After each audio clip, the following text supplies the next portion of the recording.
Hey, hi!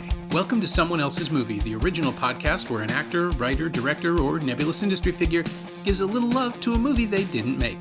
I'm Norm Wilner, senior film writer for Now Magazine, and this is the other thing I do. My guest for the second TIFF 2020 episode is Madeleine Sims-Fewer, an actor and filmmaker whose short films include The Substitute, Slap Happy, and Woman in Stall, the latter two directed with her filmmaking partner, Dusty Mancinelli. The two are bringing their first feature, the brutal and challenging Violation, to the festival on Monday, September 14th, with world premiere screenings at 9 and 9:30 p.m. at the TIFF Bell Lightbox. It'll also be available to stream across Canada at 6 p.m. on Thursday, September 17th, via Bell Digital Cinema. Madeleine picked Possession, Andrzej Zulawski's 1981 psychological thriller starring Isabelle Adjani and Sam Neill as a couple in West Berlin whose relationship is collapsing in on itself, partly because he's spending most of his time running around being a spy, and partly because she's going through something. He's convinced she's cheating on him, and she absolutely is, though the manner of her infidelity is rather unconventional. If you've seen the film, you'll know what I mean. If you haven't, believe me when I tell you, you have absolutely no idea what's coming. So maybe check it out before you listen to this episode. This is Someone Else's Movie. I chose Possession because it was a film that I just stumbled across when I was looking for something to watch. You know, those nights where you want to watch a movie, but you don't know what. And I came across the trailer on YouTube, and then I was like, oh, I'll just see what this is like. And I was in my bright living room in Brixton in London, when I was living in London, and I didn't turn the lights off. I was just sitting at my computer on my hardback wooden chair, and I started watching it. I thought, okay, I'll give it a go. If it's shit, I'll turn it off. And then I didn't move. I watched the whole thing just sitting at my desk chair on my computer with the lights on in the living room. But I was just so riveted by this film that I sat there through the whole thing and then suddenly realized it was over. And since then I've watched it again and again and again, and it's one of my favorite movies. But yeah, it was one of those surprising movies that just grabbed me and took me for this crazy ride. Yeah, I wonder how many people stumble into it that way, just because it isn't what it was sold as. And it still isn't, even now that the longer cut has been... I mean, I saw it in the shorter version originally on VHS, yeah, and it made no sense whatsoever. I mean, it was... I suppose you could argue that it still doesn't, but it was this fascinating instruction for me in intention, because without the longer cut, without the domestic material and the quieter scenes, it really is just, I mean, it's a nightmare, but there's nothing to hold on to. Yeah. And it was, I think, 85 minutes or something. It was just, it just blew through the plot, such as it is, and made no sense at all. And then the longer version was released, and it was a revelation. It really is a different movie. And I've never seen the shorter version, but I can imagine it would be very shrill.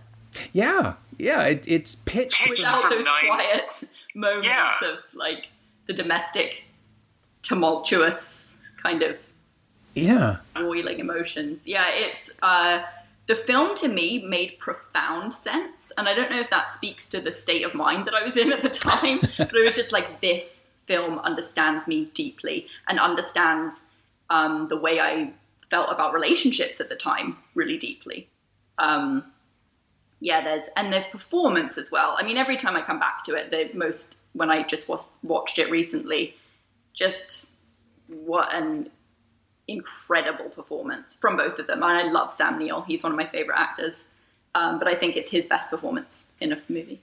Yeah, it's, I've interviewed him a few times and over the decades now, and there's a kindness and a calm to him that are completely at odds with this performance, where he's sort of pretending to be in control. The character is projecting an illusion of control, where his entire world just refuses to make sense, and his disconnect and panic, and the fact that Zulawski just pushes the camera into his face to show us every crack in that facade. It's gripping and it's unsettling even before we understand what's actually happening. Yeah. And I think I really related to him at the time too, that feeling of, I was in a relationship that was very, very slowly crumbling apart. And I related to that. There was something in his performance that was like, like you said, he's trying so desperately to be in control, and he's trying to cling to this thing, and you can just see inside that he's just falling apart. I love that shot in the rocking chair where he's like rocking into the frame. Yes. It's an unforgiving performance in that he really holds nothing back and just completely inhabits that character. But also, the way the film is shot, he has no room to move. There's no protection. And both of them really, Adjani, even more so really, when you get to the more intense stuff that she's required to do, they commit so fully to a kind of performance that in 1981, no one was doing that. Not in any kind of mainstream genre scenario. This was a period of sort of brooding underplaying, and it was the reaction to method, right? Everybody was taking it back a bit. And to see these two just completely go for it, and in the situations that the film creates for them, and in the milieu that Zulawski is building, it's one of those things where, I mean, it sounds like a facile insult, but I don't mean it that way. David Lynch dreams of this sort of intensity. He's restricted by his own formalism, I think, that he can't actually go for this. Yeah. And taking a domestic story and turning it, metastasizing it into the thing that it is in Possession is just so daring and weird. I mean, it's 40 years old, but other than obviously the clothes and the attitudes and the fact that it's shot in a divided Berlin, the issues are pretty contemporary.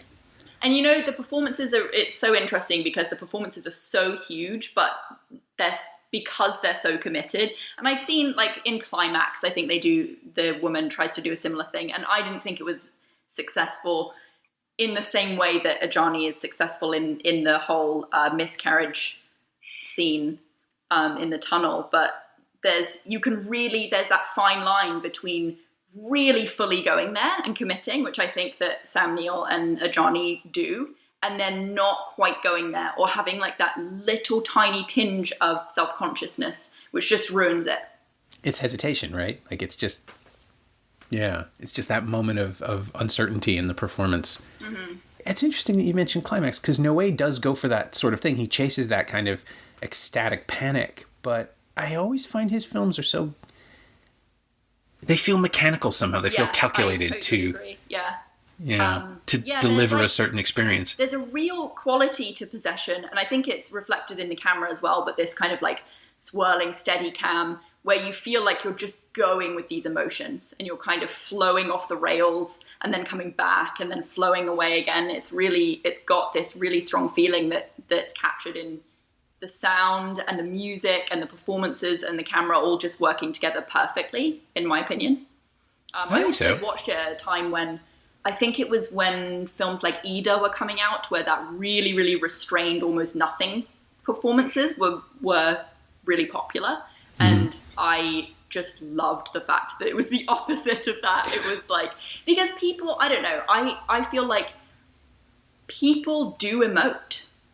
And real people do show emotions, and it doesn't have to be. There's a line between it being theatrical and then just watching how real people behave. Real people aren't completely still and restrained and quiet and just eye movements and really low gravelly speaking all the time. Yeah, I wonder if it's that contradiction of cinema versus theater, right? The fact that the camera is so close up that even if you are in a wide shot, movement registers and intention registers, and you can read actors' faces at 40 feet high, and so everything is magnified, and actors learn to pull themselves back to go inside. I mean, Adam Driver in Marriage Story versus Adam Driver in Patterson, they're both remarkable performances, but they're also completely keyed to the tones of their given films. Or Johansson in Under the Skin and Johansson in Marriage Story. I mean, the Marriage Story is just a great example of people acting naturalistically, which also reads as histrionic, because we, the audience, are uncomfortable with that kind of feeling. I've never seen Possession in a theater, but I wish I had, because I would love to find out how the crowd reacts. If it waves through them or if it just gets rejected, and how individuals respond to this sort of pain that we're seeing. and the torment, the emotional torment of people who are losing each other to something they can't understand, which, you know, as metaphors go, it's pretty solid. And I love that the theme in it, or I love this idea. I think when I first watched it, I really, really related to Sam Neill, and then now, just because of the way that I've changed and different perspectives that I have on life, I relate to Adjani more, and just this idea that she, even though she loves him, she has to escape. But then in escaping, she then recreates the same thing again. She kind of is reaching for something else, but then finds out that it's still him. Yeah, I don't know if that's a statement about, you know, the impossibility of escaping our own desires, or the things that we think we want, or if it's just that it is literally impossible to escape that relationship for her, and this is what happens. And setting it in an era of surveillance where, you know, it's not what we have now, but it is this sense of constant suspicion and intimidation, right? The idea that no matter what she does, someone will find out, or it'll get back to him, I suppose, is and whichever him it is, in her case, because she's playing both poles, both attractions. It's just such a strange, untethered place for an actor, because we don't know what she wants, because she can't show it. She can't articulate it to herself, so she can't show the camera, she can't show the audience. And when you chose it, knowing your short films, I thought, oh, okay, I get that. The intensity is there. There's a continuity. And then I saw Violation after I knew you'd chosen Possession, and that completely recontextualized my sense of why you'd chosen it, because there is definitely an inexpressible aspect of what happens in Violation, where people can't communicate what they want or need to each other, or are completely shut down when they try. And that builds to this rage that kind of mirrors what's going on in Possession, I think. Yeah, that's really, really interesting that you noticed that, because it's absolutely true, but I think it's a bit of a, like, whoa for me, realizing that, because I also love, have you ever seen The Left-Handed Woman? I don't believe I have. I know the title, but no, I don't think I have. Oh, it's this beautiful film about a woman who just stops speaking to her husband, and then she decides to leave him for an inexplicable reason, and she just stops speaking. And she moves into this house on her own, and is living there, and her husband's totally confused, and he doesn't understand why, and she doesn't even really know why. And I think there are films that films like that I am really drawn to, and this idea of this trauma in your body and in your mind that you cannot express and no one can fully understand. And this is that, and Violation is that, and I haven't seen The Left-Handed Woman, so I'm just going to guess, but I would assume that the ending has something to do with the character working her way back to herself. Mm-hmm. Yeah. Through potentially unpleasant means, because the catharsis it's always required, right? That's how we need to tell the story as storytellers, or as how we need to receive it as an audience. We can't just leave it alone. It has to peak. It has to have an answer. Possession absolutely does. Yeah. Although no one likes the answer in the film. It's a horrible downbeat ending. It's almost like it's a Cronenberg ending. Right? I think he made 5 films in a row where the protagonist dies at the end, and it's just, they're always, sometimes they're triumphant and sometimes they're just grim. But the aspect, I guess I'm connecting it because of the aspects of body horror in Possession, the sense that everyone's body is betraying them on some level. People commit suicide, or people disintegrate psychically or almost physically, literally. And that seems to be the only way the story can end. Mm-hmm. I did think about that, I have to admit, in the last couple of minutes of Violation. There's so much I would like to ask you about it, but I don't want to think. I'm trying to figure out how to even write about it. But it's hard. I find it hard even to talk about it because anything you say, really, you're revealing something that it is, I feel, one of those films where you just kind of want to go in not knowing anything. And just discover what happens. Because when you describe it without revealing anything, it just sounds very banal. It's like two sisters have a strained relationship and they meet up and something happens. Yeah. 25 minutes in, I was thinking, okay, I think I know why this is in Midnight Madness. It's obviously going to explode, but like, will they sit still for it? Will they want it? And in a conventional year, they might not have. There might have been some restlessness, but it's a really interesting choice for people to watch at home alone this year.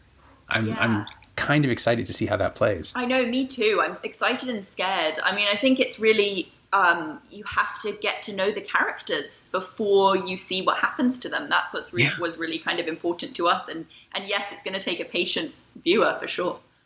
It has the sense of like an inevitable nightmare, an inescapable, I could feel the resolution sort of barreling at them. Mm. There is a sort of resonance in your film with possession, and we won't get into it because I don't want to spoil it for anyone who might be listening.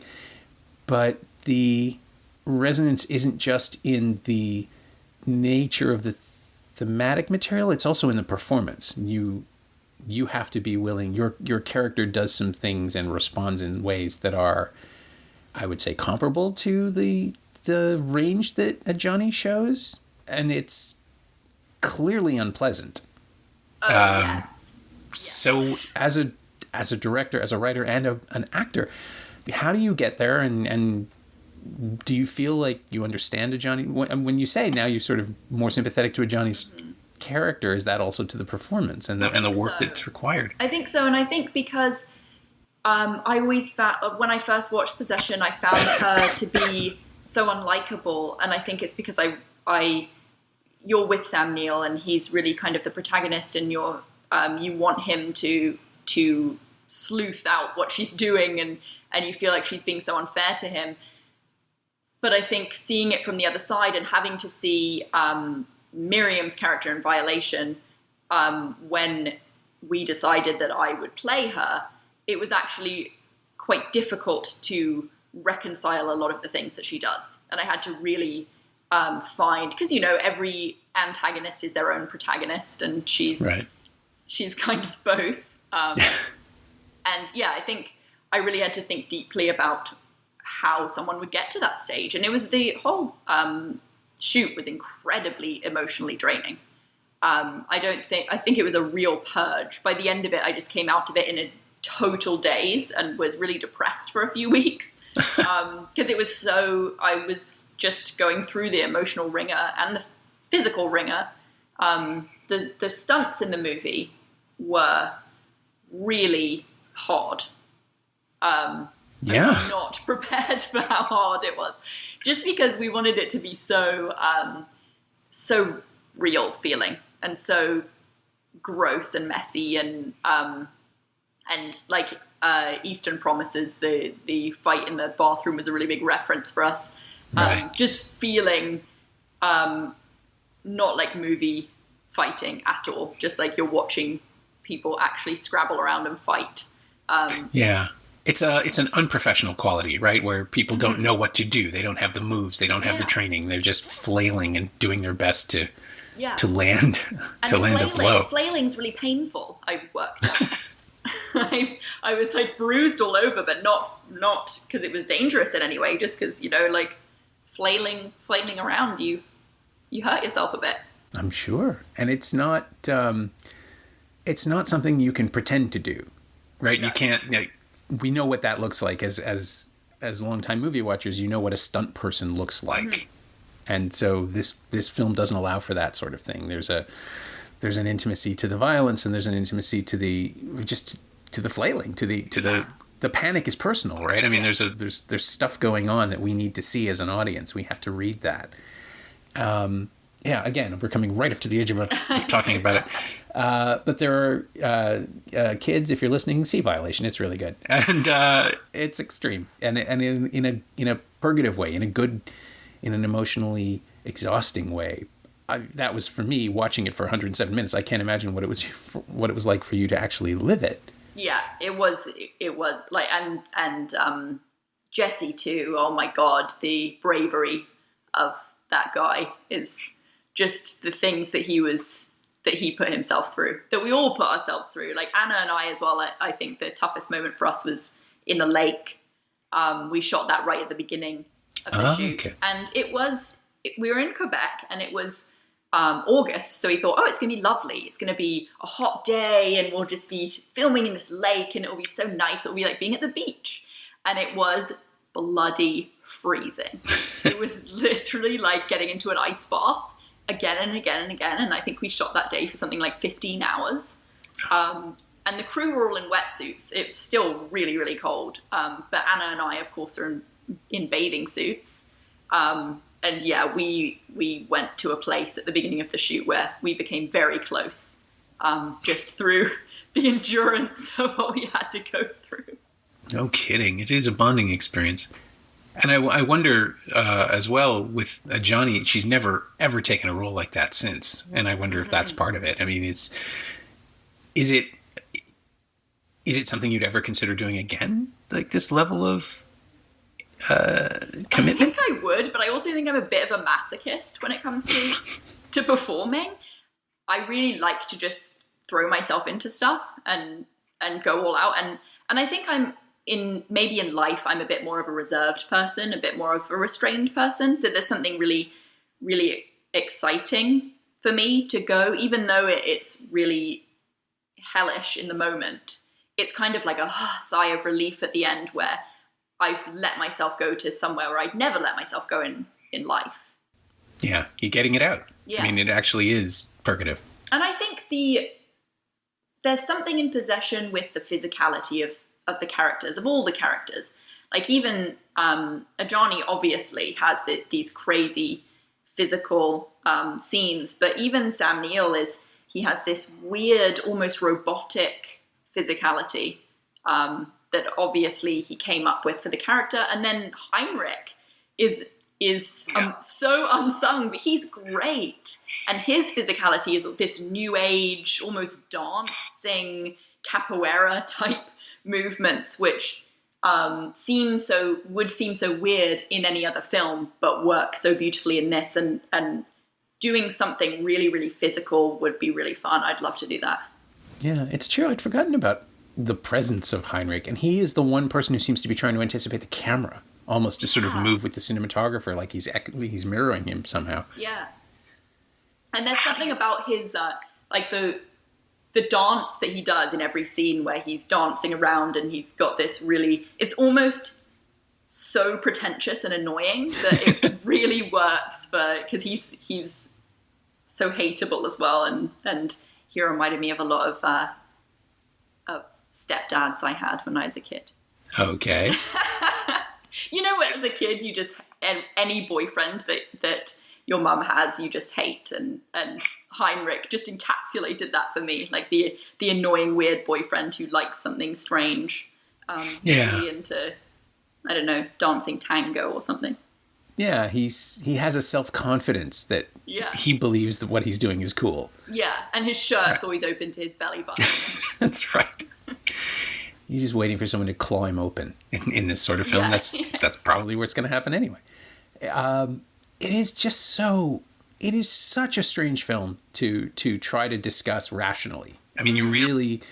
and maybe that's where the Lynch thing comes up in my mind too, because if you don't give into it, if you don't let it win and state and set the terms of the story that you're watching, you'll fight it and it won't work. Yeah. It's how I feel with Mulholland Drive. I can always see the stitching from where it was a CBS pilot, and then, we have to expand this into a feature because it's not going to go forward. So these characters are never going to come back, but we'll leave the footage in because we need the running time. I'm doing that rather than surrendering to the narrative. And Possession doesn't really offer you the opportunity to surrender. I mean, it's not a question of matching its tone. It just starts and goes, and either you're with it or you're not. Yeah. And I've watched it with people too who are really not. It's just not their thing, and it's really frustrating. So I'm like, no, you don't understand. You just have to let yourself be open to it and just kind of let yourself feel the emotion. And because I know there are moments where it can feel really weird, like the scene where they meet in the restaurant and they're not sitting at the same table. And that's right. And it almost is like, I don't know, a performance by some sort of avant-garde theatre company, but it's also filmic. It's not like, I really am not a fan of films that feel like theatre, and I don't think it does feel like theatre. It's just kind of a new way of approaching film that's really interesting. Yeah, it's a literal expression of their isolation from each other. It is smart, and also kind of opens the door to the interpretation of, is this spycraft? Is this something that he has to do for his job? And there's really no resolution. That's just what they're doing right now, and we are left to accept it. Right? It doesn't matter if we can't keep up. This is how it's happening. Yeah. I like movies that don't give you the chance to say no. I think there's something to that. And Zulawski as a filmmaker, he was constantly chasing this, like the ecstatic madness of this film. It bubbles up in his other movies. They don't work as well. Because this is the first film I ever saw of his, and I thought, oh my god, this is going to be my new favorite director.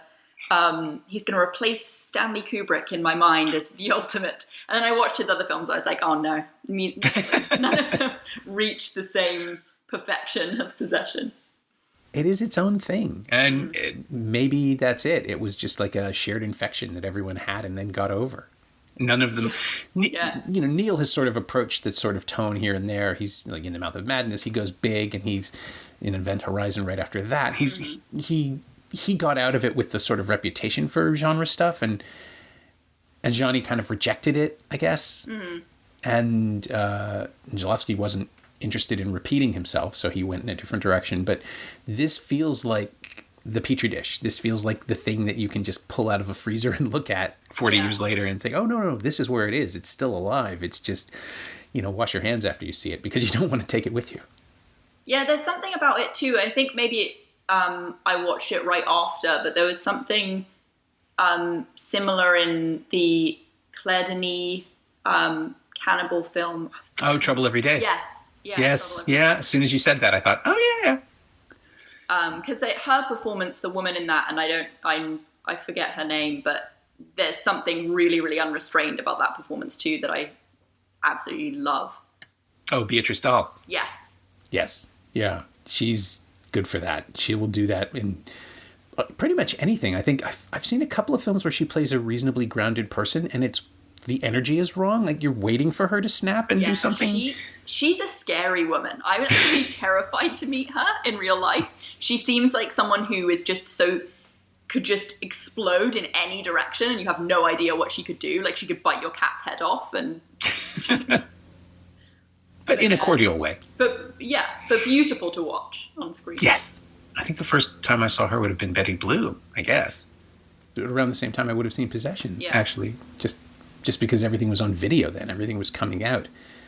But her energy it's feral in a way that Adjani sort of taps into as well. Yeah. There is no attempt to hide the energy, the pure force of whatever it is that's going on. She's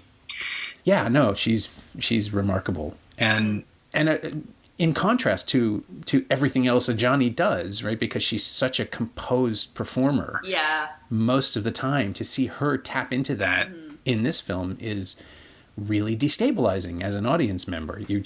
Why is she doing that? There's something wrong. It reaches into you and disquiets you. I love when a performer goes in a completely opposite direction from what they usually are, and really in a way that works and shocks people, because so often it doesn't work, and you see the attempt to break out of what they're used to, what their wheelhouse is, and you're like, ooh, it's a bit cringe, but when it does work, that's my favorite thing.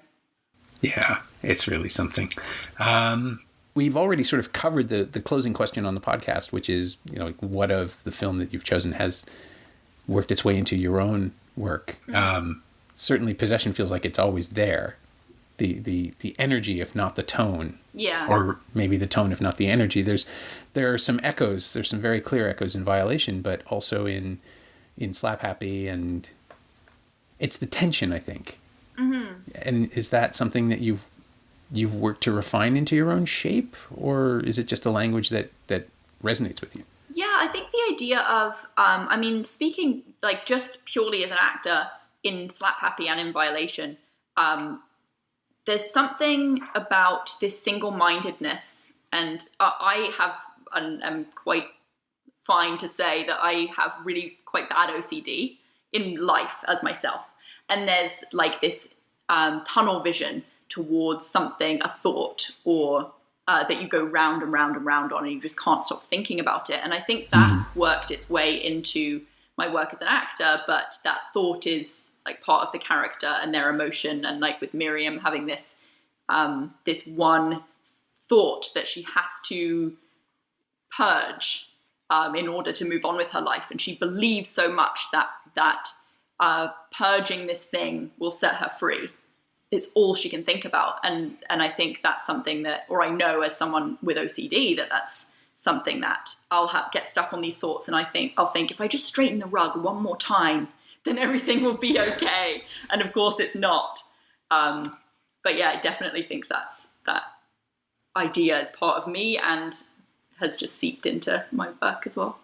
Yeah, the need to control versus the understanding that you probably can't. I mean, and we're doing this on Zoom, and you can see behind me all the alphabetized Blu-rays. I get what you're saying. I know where you're There's coming also from. something really unrestrained in because there's these obsessions and compulsions, and there's something unrestrained in the completing of the task. So like there's a weird combination of being controlled and then just giving in to your impulses and to what you think you need, which I find really interesting. Yeah. So when you complete a task, do you actually feel satisfaction? No. Yeah, me neither. I can immediately see another thing I have to do. Yeah. I feel like we've connected. But you never learn. You never learn. Well, I mean, that's the thing of it. That's the condition. It won't let you. No, But I know. eventually you do end up with a really nicely straightened bookshelf. It's true. Or a very perfect rug. My thanks to Madeleine Sims-Fewer, whose harrowing first feature Violation has its world premiere this Monday, September 14th, at the Toronto International Film Festival, with shows at 9 and 9:30 p.m. at the TIFF Bell Lightbox. It'll also be available to stream across Canada at 6 p.m. Thursday, September 17th on Bell Digital Cinema. Thanks also to Ingrid Hamilton. She knows what she did. Madeleine's not on Twitter, but you can keep track of Violation at TIFF's Midnight Madness account, which is mmadnesstiff, all one word, and you can find Possession on Blu-ray and DVD from Mondo Vision in the US and Second Sight in the UK. As always, you can find me on Twitter at Norm Wilner and elsewhere on the internet at nowtoronto.com, where I host a bunch of podcasts these days in addition to writing about film and television. Go take a look and check out our TIFF coverage while you're there. You can find this podcast on Twitter at Semcast, SEMcast, and on the web at someoneelsesmovie.com. Our theme song is by The Last Year. If you like it, or the show in general, say so. Leave a review on Apple Podcasts or Google Podcasts or wherever you've been enjoying us. Every little bit helps, it truly does. We'll be back Tuesday with one more TIFF episode. Until then, check out the other shows on the Frequency Podcast Network. Enjoy yourself. Stay inside, watch movies, wear a mask if you go out. I'll see you next time.